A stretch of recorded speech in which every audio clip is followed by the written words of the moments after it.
Selamat pagi untuk kita semuanya. Salam sehat untuk kita semua. Pagi ini kita akan membahas bab 3, yaitu mengenai memilih untuk tidak berputus asa. Bab ini adalah lanjutan dari bab 2, di mana bab 2 membahas tentang hidup berpengharapan, dan bab kita ini akan membahas tentang untuk tidak berputus asa, ya. Ini hampir sama dengan hidup berpengharapan, dan Miss akan menjelaskan bagian dimana untuk kita tidak berputus asa, ya. Nah, kita masuk yaitu ke dalam ayat bacaan dulu, ya. Untuk pertama kali kita akan masuk ayat bacaan Matius 6 ayat 25 sampai 33. Kalau bisa kita semua membaca Alkitabnya masing-masing, ya. Tetap dipersiapkan karena ini adalah pelajaran agama. Jadi diambil buku paketnya, Alkitabnya, dan kita akan membaca bersama-sama isi dari Matius 6 ayat 25 sampai 33. Matius 6 ayat 25 sampai 33 demikian bunyinya. Karena itu aku berkata kepadamu, janganlah khawatir akan hidupmu, akan apa yang hendak kamu makan atau minum, dan janganlah khawatir pula akan tubuhmu, akan apa yang hendak kamu pakai. Bukankah hidup itu lebih penting daripada makanan, dan tubuh itu lebih penting daripada pakaian? Pandanglah burung-burung di langit yang tidak menabur dan tidak menuai, dan tidak mengumpulkan bekal dalam lumbung, namun diberi makan oleh Bapamu yang di surga. Bukankah kamu jauh melebihi burung-burung itu? Siapakah di antara kamu yang karena kekhawatirannya dapat menambahkan sehasta saja pada jalan hidupnya? Dan mengapa kamu khawatir akan pakaian? Perhatikanlah bunga bakung di ladang, yang tumbuh tanpa bekerja dan tanpa memintal. Namun aku berkata kepadamu, Salomo dalam segala kemegahannya pun tidak berpakaian seindah salah satu dari bunga itu. Jadi, jika demikian Allah mendandani rumput di ladang yang hari ini ada dan besok dibuang ke dalam api, tidakkah Ia akan terlebih lagi mendandani kamu, hai orang yang kurang percaya? Sebab itu janganlah kamu khawatir dan berkata, apakah yang akan kami makan? Apakah yang akan kami minum? Apakah yang akan kamu pakai? Semua itu dicari bangsa-bangsa yang tidak mengenal Allah. Akan tetapi, Bapamu yang di surga tahu bahwa kamu memerlukan semuanya itu. Tetapi carilah dahulu kerajaan Allah dan kebenarannya, maka semuanya akan ditambahkan kepadamu. Nah, setelah kita tadi membaca ayat bacaan Matius 6 ayat 25 sampai 33, kita tahu dari isi Alkitab ini adalah mengajarkan kita untuk tidak merasa khawatir akan segala sesuatu yang kita hadapi dalam hidup kita, karena setiap hari Tuhan telah sediakan apa yang memang kita butuhkan dalam hidup, ya. Jadi kita tidak perlu khawatir besok pagi kita akan jadi bagaimana, besok pagi kami akan gimana gitu. Karena setiap yang kamu butuhkan Tuhan sudah lebih tahu. Segala apa yang manusia rencanakan belum tentu itu juga yang Tuhan rencanakan bagi kita. Karena segala rancangan Tuhan itu pasti yang terbaik untuk hidup kita masing-masing. Nah, sekarang kita masuk ke dalam pertanyaan. Pernahkah kamu merasa khawatir dalam hidupmu? Dan hal-hal apa saja yang sering membuatmu khawatir? Misalkan, kamu khawatir tentang masa depanmu. Ya, karena kita sebagai mahasiswa, sebagai mahasiswa dan kamu sebagai siswa, pasti nantinya kita akan berpikir tentang masa depan kita, nanti seperti apa, dan nanti akan jadi apa, apakah nanti akan jadi orang yang sukses, orang yang berguna, orang yang bisa membanggakan kedua orang tua kita. Pasti kita semua mengharapkan yang seperti itu, dan Miss juga mengharapkan semua siswa-siswa Miss nantinya akan jadi anak-anak yang membanggakan untuk orang tua, untuk negara, untuk Tuhan, dan yang pasti bisa sukses untuk kedepannya. Dan sekolah, kamu pasti juga mengkhawatirkan sekolah. Ada juga tentang biaya sekolah, tapi tetap kita ingat, apapun yang membuat kita khawatir itu, kita harus menyerahkan itu kepada Tuhan, karena Tuhan sudah menyediakan hal-hal yang jauh lebih baik. Sekalipun kita khawatir nanti bagaimana di sekolahku, bagaimana aku bisa jadi orang pintar seperti temanku yang lain gitu. Kenapa aku seperti ini? Tuhan sudah menyiapkan. Mungkin kamu tidak pintar misalnya di pelajaran matematika, atau kamu tidak pintar di bahasa Indonesia, tapi mungkin kamu pintar di olahraga, atau jika kamu tidak pintar di matematika, kamu bisa pintar di musik. Setiap manusia itu punya talentanya masing-masing, setiap orang itu punya bakatnya masing-masing, dan tinggal kamunya saja yang mengembangkan talenta kamu, bakat kamu.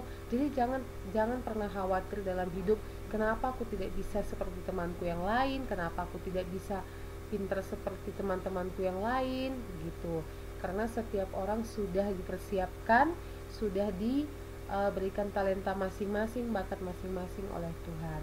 Oke, kita masuk ke dalam ada 3 pesan yang disampaikan Yesus melalui Matius 6 ayat 25 sampai 34. Nah, tadi yang sudah kita baca itu, kalian bisa nanti buka juga di buku kalian di halaman 17. Nah, ini Miss hanya mengambil untuk intinya saja ya, bahwasanya inti pesan, 3 pesan yang disampaikan Yesus melalui Matius 6 ayat 25 sampai 34, yaitu yang pertama, jangan khawatir tentang makanan, minuman, dan pakaian. Ya, karena pemeliharaan Tuhan untuk kita itu jauh melebihi pemeliharaan Tuhan untuk burung yang tetap hidup karena makanan yang disediakannya. Jadi kita bisa lihat juga bahwa pemeliharaan Allah terhadap bunga bakung tadi yang sangat indah, itu juga menunjukkan bahwa Allah sungguh sangat memperhatikan kehidupan ciptaannya. Ya, jadi jangan pernah berpikir, itu yang tadi Miss bilang, apa yang besok mau kita makan, atau aku mau pakai pakaianku sudah jelek, bagaimana besok ya pakaianku yang harus bagus, atau bagaimana. Kalian lihat cerita Salomo, yaitu yang tadi yang kita baca tadi, di mana Salomo adalah raja Israel yang padahal dia itu yang paling kaya dibandingkan raja-raja lainnya, tetapi dia juga tidak punya kemampuan untuk memakai baju yang sangat indah atau maha indah gitu ya. Namun keindahan baju Salomo itu tidak sebanding dengan keindahan bunga bakung yang tadi dipelihara Tuhan juga gitu. Padahal apalah artinya bunga bakung yang hanya disamakan dengan rumput, karena begitu hari berganti keindahannya pun tidak ada lagi. Karena bunga bakung itu hanya mekar itu, cantiknya itu hanya di satu hari itu saja gitu ya. Nah, kalau kekhawatiran akan kecukupan makanan dan minuman dan pakaian dimiliki oleh mereka yang tidak mengenal Allah, tetapi mereka yang menjadi anak-anaknya tidak perlu memiliki kekhawatiran akan hal ini. Kenapa? Nah, kita kan adalah orang-orang percaya di dalam nama Tuhan Yesus Kristus. Kita adalah orang-orang yang mengenal Allah. Nah, kita tidak perlu merasa khawatir dalam hidup, bagaimana makanan kami, bagaimana minuman kami, bagaimana pakaian kami, karena rahasia keberhasilan menjalani hidup ini ada pada pesan Tuhan Yesus yang kedua, ya. Apa itu pesannya? Bahwa yang utama dalam menjalani kehidupan ini adalah mencari kerajaan Allah dan kebenarannya. Tadi kita sudah baca ya, bahwasanya yang dikatakan Allah tadi, tetapi carilah dulu kerajaan Allah dan kebenarannya, maka semuanya itu akan ditambahkannya kepadamu. Sebab itu janganlah kamu khawatir akan hari besok, karena hari besok mempunyai kesusahannya sendiri, dan kesusahan sehari cukuplah untuk sehari. Nah, artinya ketika kita mengutamakan untuk mengenal Allah, karya-karyanya, janji-janjinya, maka kita akan terpesona akan Allah yang sungguh sangat mengasihi kita, anak-anaknya. Allah selalu memberikan yang terbaik untuk kita. Kekhawatiran yang kita miliki itu semua tidaklah sebanding dengan apa yang Allah sanggup berikan kepada kita. Kekhawatiran kita tidaklah sanggup membuat kita menjalani hidup dengan nyaman apabila dengan penuh rasa was-was dan ketakutan karena tidak adanya jaminan akan sesuatu yang baik yang akan kita peroleh. Nah, yang kedua adalah mencari kerajaan Allah dan kebenaran terlebih dahulu. Nah, itu tadi yang Miss baru jelaskan. Dan yang ketiga, jangan khawatir akan hari esok karena hari esok mempunyai kesusahannya sendiri. Ingat itu ya, Miss mau kalian mengingat 3 pesan yang disampaikan Yesus ini. 3 pesan ini adalah pesan khusus inti yang setelah kita rangkum semuanya, ini adalah pesan inti yang Yesus sampaikan melalui Matius 6 ayat 25 sampai 34. Dan Miss mau kalian menghafalkan 3 pesan yang Yesus sampaikan ini ya. Nah, sekarang kita masuk ke bila kita mengandalkan pertolongan pada Allah Bapa. Nah, ini ada hal-hal atau ketentuan di mana kita bisa mendapatkan apa yang kita butuhkan, begitu ya. Kita betul-betul membutuhkan pertolongan Allah Bapa, dan kita juga apa yang kita butuhkan itu akan dipenuhinya. Tetapi kita juga punya ketentuan ya, tidak bisa kita meminta tetapi kita sendiri juga tidak punya usaha ya sama sekali.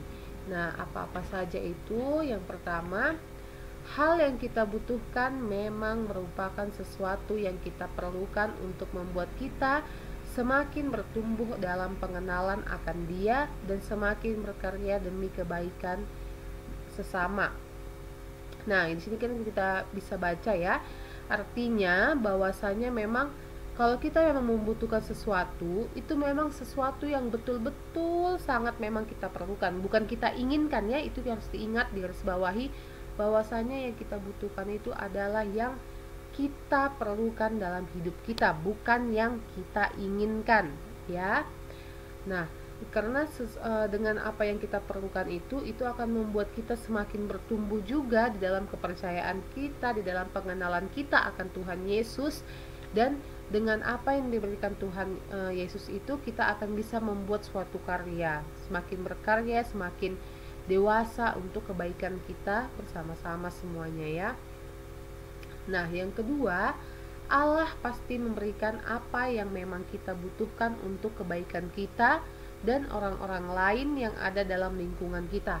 Nah, yang diberikan Tuhan kepada kita itu memang betul-betul adalah hal yang memang selain menjadi kebaikan yang baik untuk kita nantinya, juga menjadi kebaikan bagi lingkungan kita, bagi keluarga kita, bagi masyarakat, bagi gereja, bagi sekolah, bagi teman-teman, bagi semua orang yang di lingkungan kita.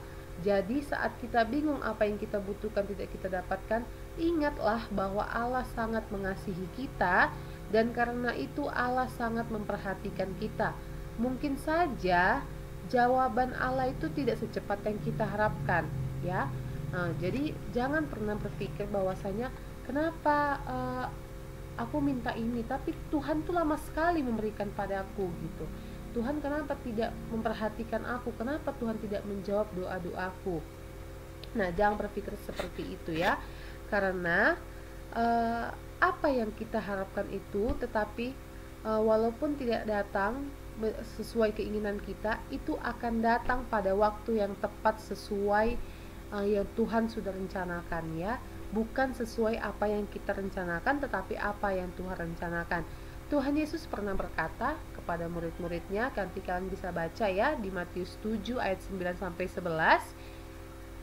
Adakah seorang daripadamu yang memberi batu kepada anaknya jika ia meminta roti, atau memberi ular jika ia meminta ikan? Jadi jika kamu yang jahat saja tahu memberi pemberian yang baik kepada anak-anakmu, apalagi Bapamu yang di surga, Ia akan memberikan yang baik kepada mereka yang meminta kepadanya. Oke, sudah mengerti ya? Yang ketiga, Kita harus gigih meminta apa yang kita butuhkan sampai mendapatkannya. Kegigihan untuk mendapatkan apa yang kita inginkan memang disarankan oleh Tuhan Yesus. Dan kalian bisa baca juga nanti di Matius 7 ayat 7 sampai 8 ya. Dimana isinya adalah mintalah maka akan diberikan kepadamu, carilah maka kamu akan mendapat, ketoklah maka pintu akan dibukakan bagimu. Karena setiap orang yang meminta menerima, dan setiap orang yang mencari akan mendapat, dan setiap orang yang mengetuk baginya pintu akan dibukakan. Nah, setelah kalian mendengar kata-kata Yesus ini, bukankah kata-kata Yesus ini betul-betul sangat menguatkan kita? Ya kan? Nah, jadi setelah penjelasan Miss tadi, mulai hari ini kita jangan lagi berpikir tentang bagaimana aku besok, bagaimana kehidupanku besok, bagaimana kami besok. Tidak ya, kita cukup serahkan hidupmu kepada Tuhan. Dan ingat kata-kata Tuhan itu bahwasanya segala kesusahanmu hari ini cukuplah di hari ini, karena kesusahan di hari esok adalah bagian untuk di hari esok. Kesusahan untuk 2 hari kemudian adalah kesusahan untuk bagian 2 hari kemudian, dan kesusahan untuk seminggu lagi itu adalah bagian untuk kesusahan seminggu lagi ya. Jadi setiap apapun yang terjadi dalam hidupmu pada hari ini, baik itu masalah, sukacita atau duka cita atau apapun itu, kamu harus tetap membawa segala pergumulan hidupmu ke dalam nama Tuhan Yesus. Kamu minta kepada Tuhan, kamu minta petunjuk, minta jalan terbaik dari Tuhan agar kamu bisa menjalani setiap harimu dengan lancar, dengan nyaman, dan pastinya dipimpin hanya oleh Roh Kudus yang hanya berasal dari Tuhan, dari Allah Bapa ya. Demikianlah untuk pertemuan kita ini yang pertama tentang dosa dan pertobatan. Nanti setelah ini Miss akan kasih tugas dan kalian bisa jawab tugas-tugas kalian setelah menonton video ini. Terima kasih, semoga kalian sehat selalu dan selalu dalam lindungan Tuhan Yesus. Dan sampai jumpa nanti. Kita doakan semoga pandemi ini cepat selesai ya. Oke, shalom.